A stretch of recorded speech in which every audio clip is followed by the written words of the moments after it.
Episode 62 of the Interpretation Station is Call to Order. Welcome, everybody, one and all. How's everybody doing?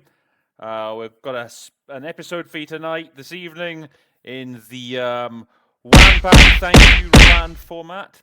We're doing something a little bit different today, in fact. My inspiration for today's episode the inspiration came to me a couple of days ago. So I was doing a meeting of the fascinating sounding Commission on Science and Technology for Development, otherwise known as the CSTD. And if you direct your eyes now to the screen, which I'm going to share with you, you can see there that actually this meeting is running all week. So, you know, if you have nothing better to do with your time tomorrow, you can follow the final day of the Committee on Science and Technology for Development as they finish on the 21st of May. So I was in there on Monday or Tuesday.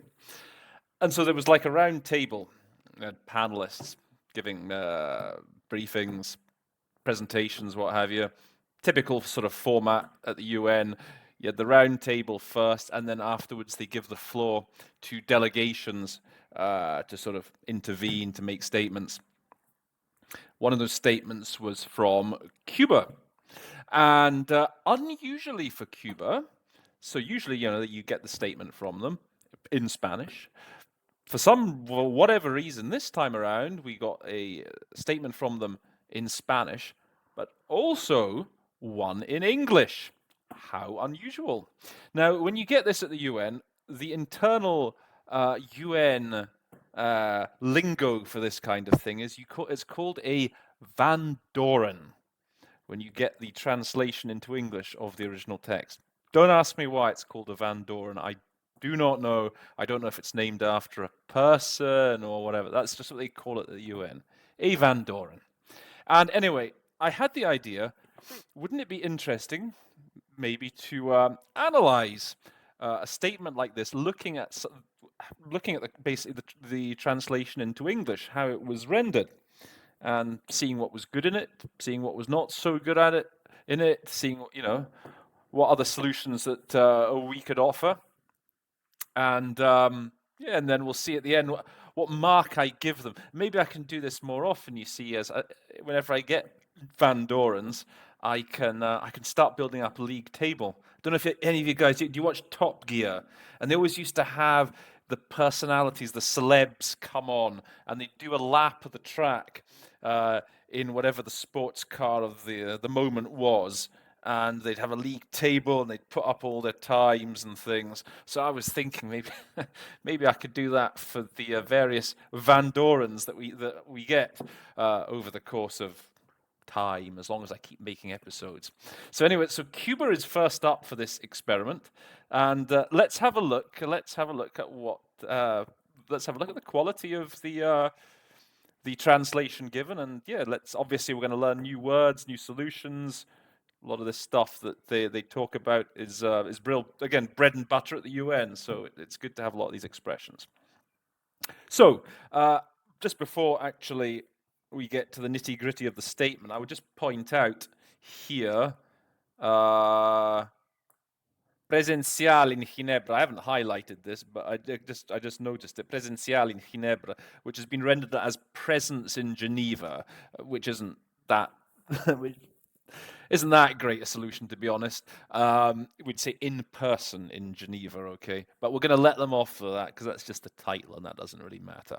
But it's important to know, I think, under these circumstances that we're all working today, it's important to know that that's the name of the mode. You know, it's in-person meeting. Okay, so let's actually have a look at the statement. So I highlighted what I thought were the interesting bits of the statement. And by the way, at the end, just to make it even more interesting still, just to add another bit of authenticity, I'm going to do a sight translation at the end, like as if under interpreting conditions, and yeah, to see how I would, you know, just to replicate booth conditions a little bit.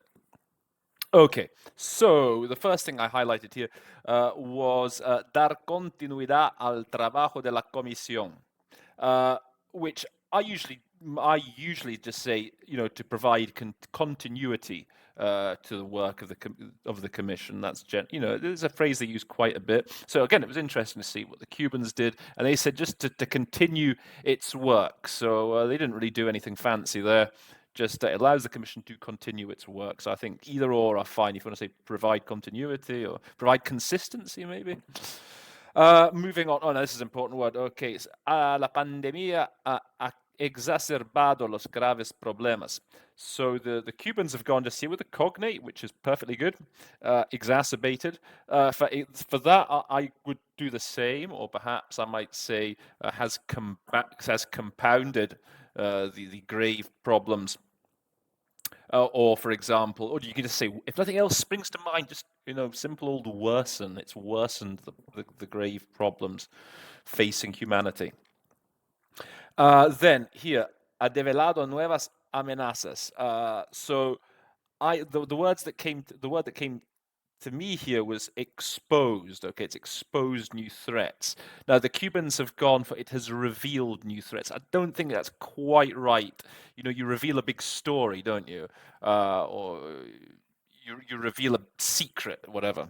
Threats, I think you expose, or another idea that came to me was to lay bare new threats. Now, I was quite interested here to see what they would do. Adquieren especial relevancia en este contexto.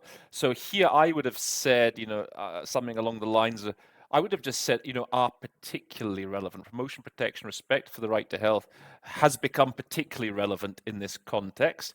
So the Cubans here have gone for gain special relevance in this context. I quite like that, the use of gain. You'll be surprised that the word gain tends to slip you by when you're interpreting for some reason. You say it, at least I do. I say it a lot just in regular conversation, but for some reason, when I'm interpreting, I'll hear, for example, adquieren, and the first two words that come to mind are acquire and obtain. And I'd have probably gone for acquire special relevance, but gain, I think, is actually the best of all the three. So well done to the Cubans for that. And then here I was interested to see what they would do with otorga una elevada prioridad. Okay, now I'm a big, I love these expressions because they say in 4 words what you just need to say, what you can do in English in 1. You just say prioritize, okay? These expressions are they give you a wonderful opportunity just to have a little breather if you're under pressure. Now, so the Cubans went for a more sort of like-for-like rendering, gives high priority to research. I think if you're going to do, if you're going to really give it an adjective like high priority, give high priority, I'd say top priority, and that is perhaps even better in English. We always talk about top priority. The state's top priority is research, innovation, etc. But as I say, prioritize seems to just encapsulate all those possible words into one simple one. And so this was another phrase I was interested to see how they would render. A ello se suma la existencia. So when I hear something like that, the word that tends to spring to mind for me is coupled. Okay, this is coupled with the existence of a free of charge healthcare system. That's the word that always comes to me. Now the Cubans have gone for added to this, which is fine. It does the job. Sounds a little bit foreign, shall I say? That doesn't. I don't think native English speakers would put it that way. But it's not. So actually, it's okay. It's okay. Perhaps you could also say allied to this is the existence. That's an expression we use when there's something in addition and it's good. Okay, allied to allied with this, coupled with this.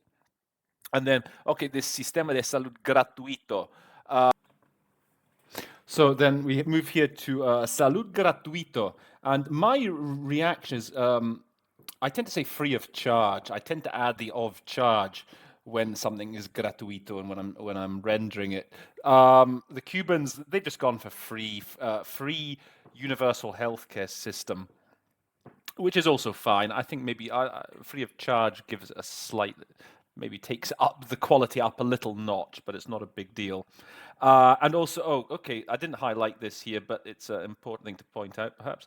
De calidad, okay, the Sistema de Salud de Calidad, and they've just rendered that as a quality system. Now, that when you say something's quality, it always makes me think of like football commentators when they're assessing the strengths of a player. If he's good, and they'll say, "Oh, he's a quality player. That guy's a quality midfielder." Just doesn't quite have the right ring to it for a UN speech. So I think if you're going to use quality, you should add high quality rather than just, as I say, quality. It's forgivable though. Okay, and then let's go on.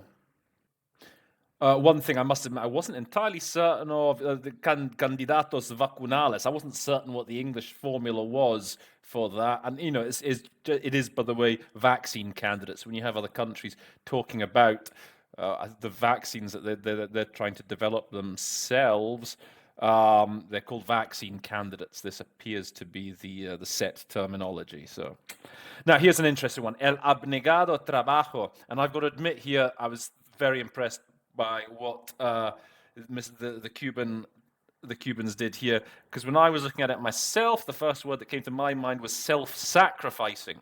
Okay, which is right, you know, it's perfectly decent solution, self-sacrificing work. But I knew there was something slightly better, and the Cubans have given us it: selfless work, which is better than my self-sacrificing. So chapeau to them for that. Okay, and then this expression here, desde el primero momento. I was interested to see how that would have gone, because I like, for that sort of thing, I basically say from day one. You can say maybe from the outset is another one. It's from the outset, from day one. Now the Cubans have gone here with from the first moment. Now that's a very much a like for like rendering, and that does sound a bit of a foreign, like what a foreigner might, how a foreigner might render that. So yeah, I think you want something like, as I say, since the outset or since day one. The 56 Brigadas Médicas, it's interesting to note that the Cubans just call them medical brigades. The Cubans are very well known for I guess, the quality of their doctors. I know they send them out on lots of missions to various countries. So it seems when they do that, they call them brigades, medical brigades. So it might come in useful just to know that specific bit of terminology. And this name here might even be useful: the Henry Reeve International Contingent. So that's apparently one of their teams, the Henry Reeve Brigade or Contingent. So if ever you hear that name coming up in the context of the Cubans talking about health, you'll know, yes, I remember watching episode 62 of the Interpretation Station, and Roland mentioned that. So there you go. So moving on then. First interesting expression of terribles circunstancias. It was just interesting to see what they would do with the terribles here, and they were for the dire circumstances. The Cubans, I mean, I think you could have just gone in the terrible circumstances, the dreadful circumstances. I think, yeah, dire is pretty good, I have to say. Then this is a very important expression to know when talking about Cuba: medidas coercitivas unilaterales. I've probably said this a lot of times, because I've done quite a few Cuban statements, because the Cuban statements are always interesting, and the Cubans always mention the famous medidas coercitivas unilaterales, which are unilateral coercive measures, UCMs for short, which are basically talking about these sanctions imposed against them by the US. So yeah, with Cuba and with Venezuela, these measures get talked about all the time, so they're very important to know. Okay, obstaculizan los esfuerzos de los países afectados. The Cubans here went for to hinder the efforts. I think I said to hamper the efforts, but you've got a whole string of those words, right? You've got hinder,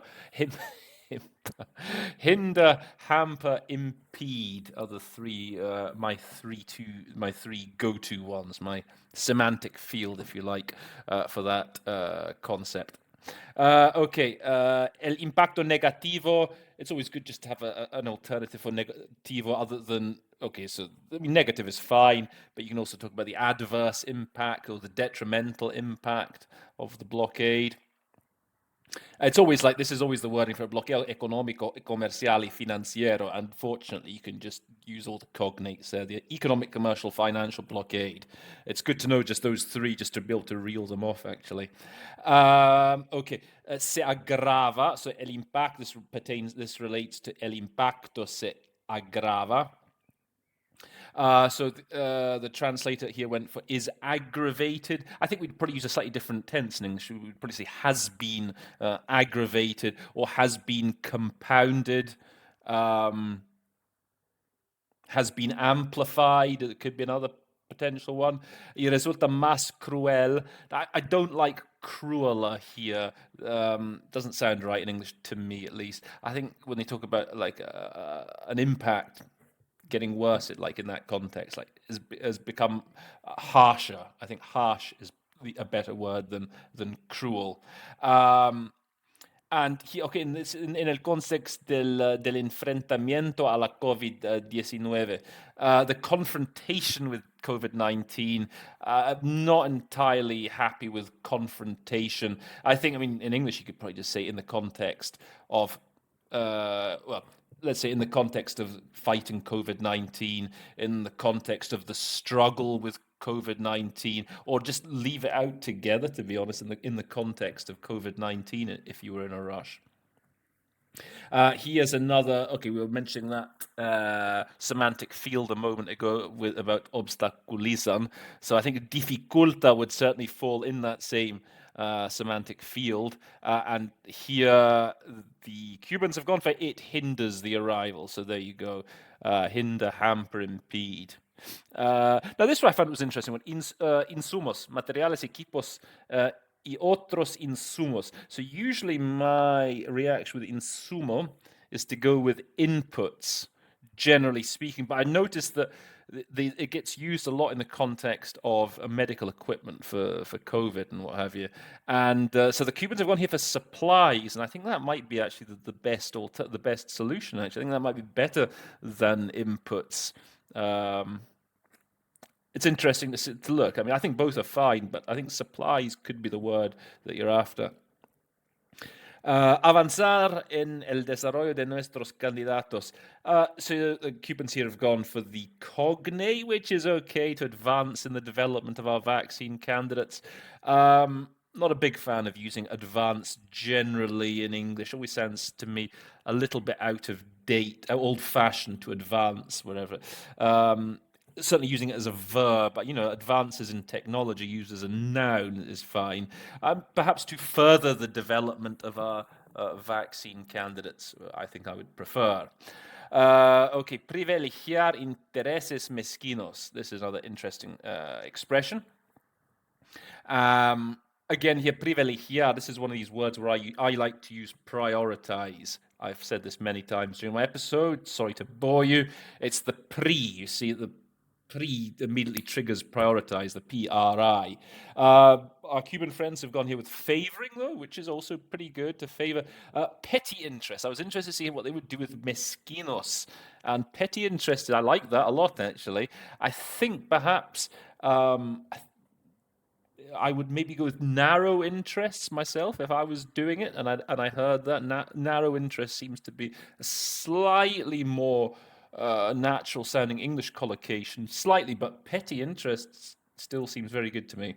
El bienestar general. I was thinking here the common good. The Cubans here have gone for the general welfare. They've played it pretty straight. They've done more or less a sort of like-for-like translation. I think we talk about the common good, though. It's slightly shorter than the general welfare. Not much, but I think, again, both options are just fine. Another thing I was interested to see what they would do is this urge, internacionalizar. The Spanish use this quite a bit, where they just put the sentence starts with urge without any specific pronoun. We don't know whose urge. It's just urge internacionalizar. And I must admit, I tend to, when I hear that, I tend to just say we, whoever the speaker is, we urge you to internationalize cooperation. I would probably say. So they've sort of actually made it impersonal. They've said it is urgent to internationalize cooperation, and I think, again, chapeau. I think that might be slightly better. You're not going down. You're not falling down that potential we trap, and sounds perfectly good. So I might start using that from now on. It's urgent to do whatever. Then let's have a look. Another one. There's another solution I like here from the Cubans. La aparición de la pandemia. I think when I was looking through it first, the first word that came to my mind was the emergence of the pandemic. I knew there was something better. I couldn't put my finger on it, and then lo and behold, I looked at the Cuban solution, the onset of the pandemic, and I thought to myself, well done, the onset of the pandemic. That was very good. Okay, and then, cooperación internacionales resultan indispensables. So here, my typical solution would be it's key or is paramount. I'd be a bit reluctant to say is indispensable. Okay, we do say that sometimes in English, but I think, yeah, I tend to go for key or crucial as well. So the Cubans, they went for essential, are essential to provide effective global response, which is very good. Well done. Just here, I've highlighted in the English version here, respond to the challenges generated by COVID-19. Again, the Spanish is the same word, I think, generados por la COVID. With challenges, also another simple collocation to go for is just posed by. Okay, and then finally, a la altura de este importante reto. La comisión estará a la altura de este importante reto. So they've gone for, again, quite a good solution. They'll rise to this important challenge. Other ideas that came to me were they'll be equal to this challenge. They will meet this important challenge. So you've got a couple of different possibilities there. Sometimes commensurate creeps in with me. Sometimes if nothing else is coming, for some reason that word commensurate, they'll be commensurate to the challenge, which it's okay in English. It sounds a bit weird, but it certainly gets the meaning across. But yeah, rise to the challenge, meeting challenges, those are the sort of collocations you want there. Okay, so before I give my final marks to the Cubans, my mark out of 100 it will be, I'm just going to do a quick site translation of this then, just to, as I say, replicate booth conditions just a little bit. So, okay, so this commission has a chairman, by the way. Not president. It's always that's always an important thing to find out before any meeting when you're working for these other languages, to find, because since in the other French, Spanish, it's always presidente. It's always, you should always make sure in English. Is it a chairman or a president? Minor detail, but all these little things add up. Okay, so here we go. Chairman, delegates. The delegation of Cuba welcomes all the participants to this meeting and expresses its thanks to the CSTD and the Secretariat for convening this session in hybrid format, since it allows us to give continuity to the work of the Commission while protecting the health of all of us. The COVID pandemic, has exacerbated grave problems and challenges that face humanity. It has laid bare new threats, including the weakness of healthcare systems in many countries. Promotion, protection, and respect for the right to health are of particular relevance in this context. In Cuba, the state prioritizes research, innovation, and development of products and services to meet the health needs of the population.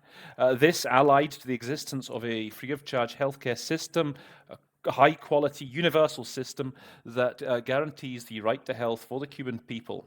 Although we regret the loss of life, it has allowed us to confront the pandemic with positive results.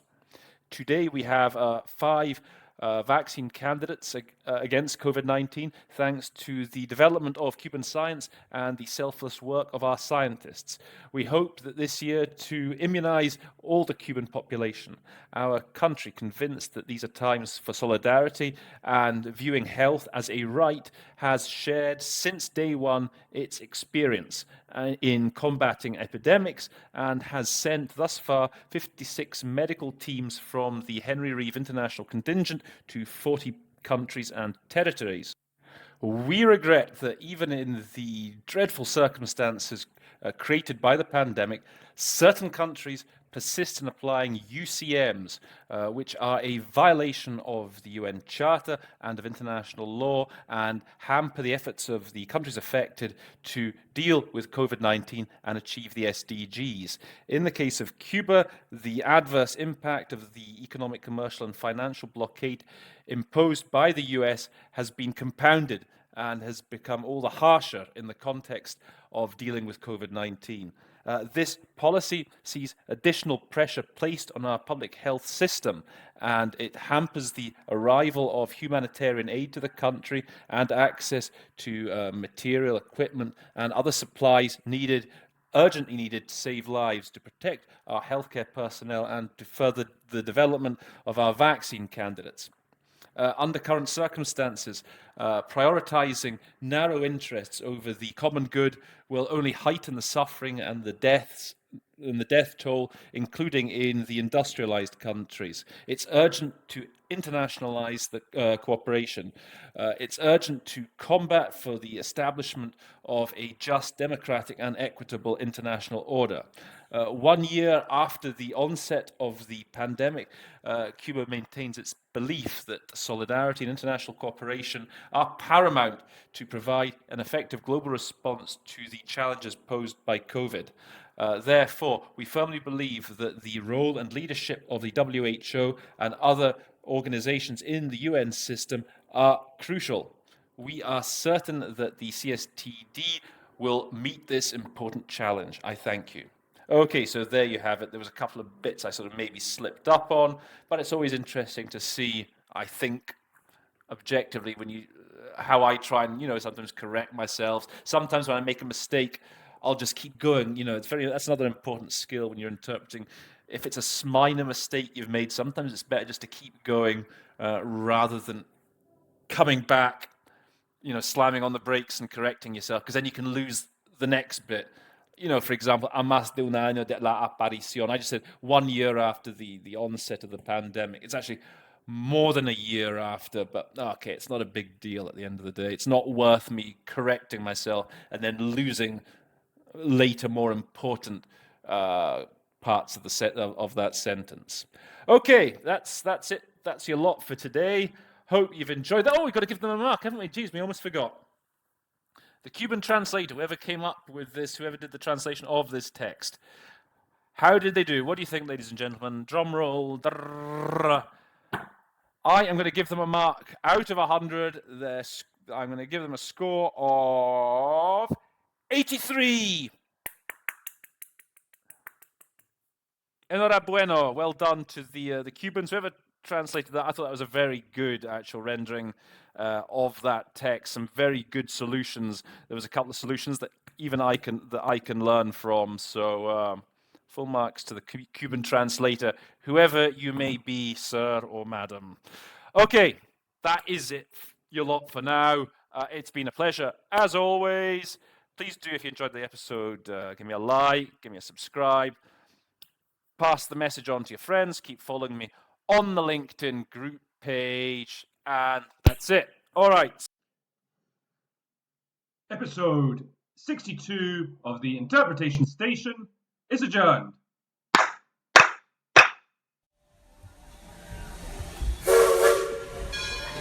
The train is now leaving the Interpretation Station.